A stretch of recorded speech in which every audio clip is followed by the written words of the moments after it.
Hi, I'm Micah Woods. I'm here with John Spraggs. We are at Royal Wellington Golf Club. Good morning from New Zealand. Yes, this is the capital city of New Zealand, and John is the golf course superintendent here, or director of golf course maintenance? Yeah, my title says course manager, but I answer to most. Well, you've got some interesting grass out here. Shall we go out and have a look? Yeah, absolutely. Welcome, Micah. Thank you. All right, John, we're out on the course. You said this is your favorite hole. Where are we? Okay, thank you. So this is 14. Beware the short par 4. It's a little over 300 metres, 309 I think it is. Well bunkered, wetland carry to get to the fairway, and it's, whilst it doesn't quite have the nicest backdrop of the hole, some of the other holes, it's still a beautiful little golf hole. So 14 green, 300 metres, almost due north.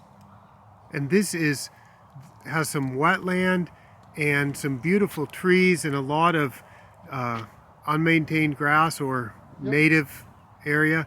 This is a geo-certified course, isn't it? How long have you been certified? So we GEO certified in 2017 and then renewed in 2021. And yeah, we're proud of it. We'd like to see more involved in that process. So yeah, it's what we do. We're here as custodians of the land. We should all be GEO certified. Yeah, that's right. I think that's a wonderful program. Yep. And I saw some bees out here. You some beehives that you're. Yeah. So we have nearly 100. I think there's 98 beehives on the property, not for collecting honey, but for growing queens. And what do you do with those queens, or do they just go into the wild? Yes, no. So it's in partnership with an apiarist, Hillcrest Hives. It's a bit of a plug for them. So they use the queens, I guess, for their commercial honey harvesting operations. But it's all part of the parcel. They've got to have the queens, and they've got to have somewhere to nurture them and grow them. So we take a share of what the hives would have produced in normal, if they were normally producing honey, and then we bottle it and retail it in our shop. So it's been a great relationship. Yeah, just over 6 years now, 7 years since we've been playing around with bees. Yeah. Okay. How many bird species, John? Yeah, so we published a book about 4 years ago after a couple of members went through and identified and photographed all of the birds on property. I think there's well over 100 different varieties, from swans to native mallards to spoonbills, pukekos. They're a bit of a curse, but they're still part of the environment. We'll have a shag up in the tree there, up in the totara. He uses the lake as a fishing ground for him. Yeah, so he was a challenge when we tried to release trout into the streams in the lake. So he thought it was pretty good eating. It came on through, so yeah. John, you're measuring clipping volume on these greens? Yeah, we are. So it's only something we've been doing for maybe a year. So when the mowers go out, a measuring container goes with them. We're wanting to grow roots, not grow leaves. So our nitrogen rates are coming down. Our organic inputs are going up, and it's more about providing a surface. We're pretty much non-disturbance of golf, so we don't hollow tine core any longer. We invested in a Sisis air aid, and we'll run that through the greens regularly, which is just like a needle tine, but inject air into the root zone, all with the hope of growing roots. So pretty happy with where it's going. We had recent organic matter level testing done 3 weeks ago, and in the last 2 years, with no hollow tine coring, we've lowered our organic matter levels from a 2.8 average to a 2.2 average. So it's gone down without coring. Yeah. And are you pounding the sand on them to make that happen? No, we're reducing our sand inputs as well. Less sand and less coring. Correct. correct. So we used to religiously sand dust on a calendar basis, so fortnightly. But now we're more inclined to put it out based on what our clipping yield has been and try to measure the volume or the depth of sand we put on by the amount of leaf litter we take off. Well, that makes sense. And Yeah. you're adding some other products. The name Randy Booker came up, and I said, yes, I've met him. I know Randy. Yep. And he applies a lot of products, and you said you're applying some of those too. Could you Yep. list them? Absolutely. So I don't list as many as Andy, and I'm hoping, Andy, you might see this video clip. So yeah, appreciate some of the conversations we've had.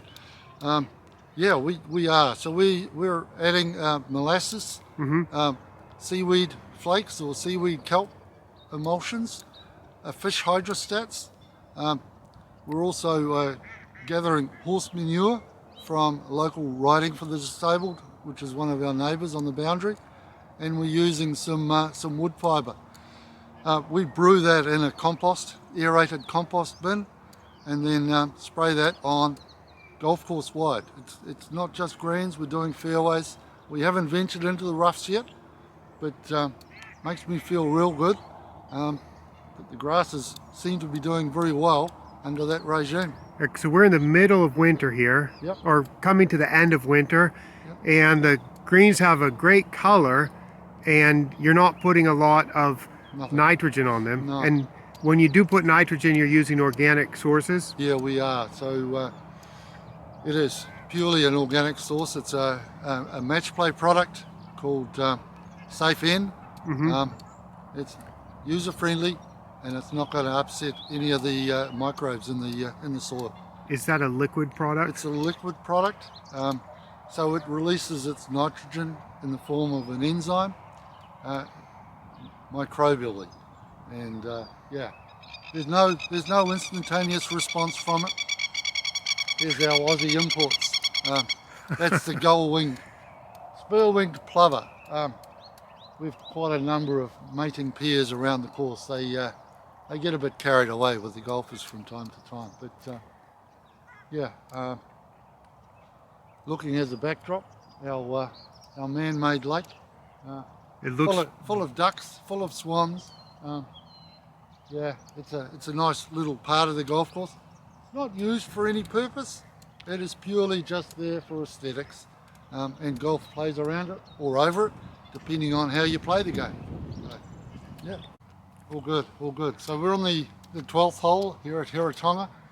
We're about to take Mika in to see our large native kakatea.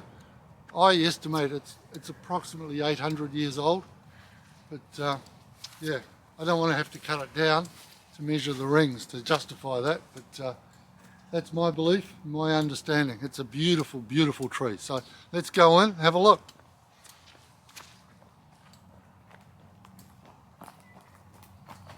Are these all native forest plants here? This is all native, yeah.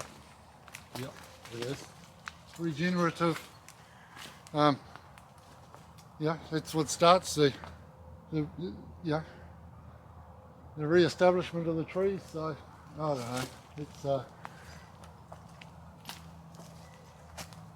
Very nice. Wow. A lot of green colors on the bark, on the trunks.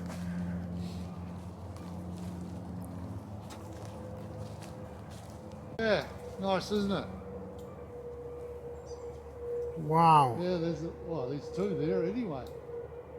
2 or 3 maybe. Beautiful. So the Maori have very close affiliation. So we're seeing lots of birds flying around. Nice little falcon up there. So 18 years ago, I guess, when I came here, Heretaunga was devoid of birds. It was quite eerie being out here and not seeing any birds around. What do you attribute that to? Yeah, I think a lot of it was mustelids and some indiscriminate use of pesticides. So the mustelids, being the stoats and the egg eaters, hedgehogs and the like. So we've actively got involved with trapping the mustelid population, and we use a membership database to do that for us. We've also gone away from any organophosphates in our insecticide programs, only using a saliprin or a anti-molting type insecticide. And yeah, we're seeing populations come back. So Because I hear a lot of bird song now, and we've just seen birds everywhere we go. yeah, it's massive. It's awesome, isn't it? Birds on the ground, in the air, and In the water. so many, yeah, in the water. Varieties are just so varied. So yeah, it's rather pleasing. You can hear a bellbird running in the background there now. So yeah, so it is. The mornings here are just delightful. 6:30 a.m. Birds are waking up. It's just awesome. But yeah, there's something. Well, John, that was a great tour of the course. Thank you so much. This is a beautiful property. My pleasure, Micah. And yeah, we'll do it again sometime. We Maybe over in Thailand, Maybe in Thailand. That would be great. wouldn't it? All right. Wouldn't it? Thank you so much. Thank you. Thank you.